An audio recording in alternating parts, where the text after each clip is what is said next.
Alors que la première représentation du dernier spectacle de la saison 2014-2015, Lady Macbeth de Minsk de Shostakovich, est donnée ce soir et après 2 airs interprétés par les chœurs de l'Opéra de Monte-Carlo, Jean-Louis Grinda, le directeur de l'Opéra, a ce matin sur la scène de la salle Garnier présenté à la presse la prochaine saison de l'Opéra de Monte-Carlo.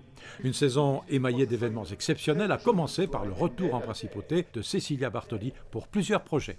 D'abord, un spectacle qui sera, je crois, anthologique, c'est cette Norma, que nous présenterons avec elle, avec Cecilia, donc au mois de février, dans une production tout à fait fantastique du Festival de Salzbourg, mais surtout l'annonce aujourd'hui de la création d'un ensemble de musique baroque et d'un projet de 6 ans lié à sa personne, les musiciens du Prince, qui donneront leur premier concert avec elle dans la cour du Palais Princier en juillet 2016, à une date à déterminer, mais je crois que c'est le type même d'aventure au long cours avec les plus grands que l'Opéra de Monte-Carlo se doit d'avoir.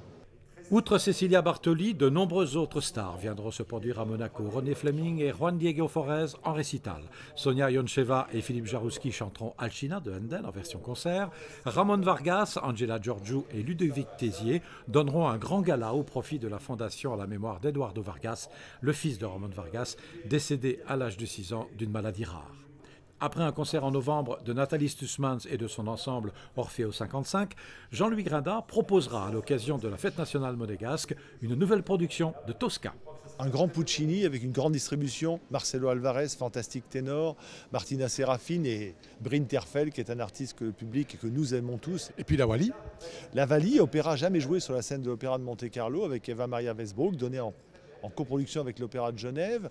Et puis un peu plus tard, une œuvre aussi jamais représenté chez nous, Le Joueur de Prokofiev, d'après Dostoïevski bien évidemment, et qui célébrera le 150e anniversaire du premier lyrique jamais joué au sein du Casino. Enfin, Attila de Verdi, mise en scène par Ruggero Raimondi, clôturera cette saison 2015-2016. Au cours de cette conférence de presse, Jean-Louis Grinda a signé la charte bois de la Fondation Prince Albert II de Monaco, en présence de son Excellence M. Fautrier, le vice-président de la Fondation.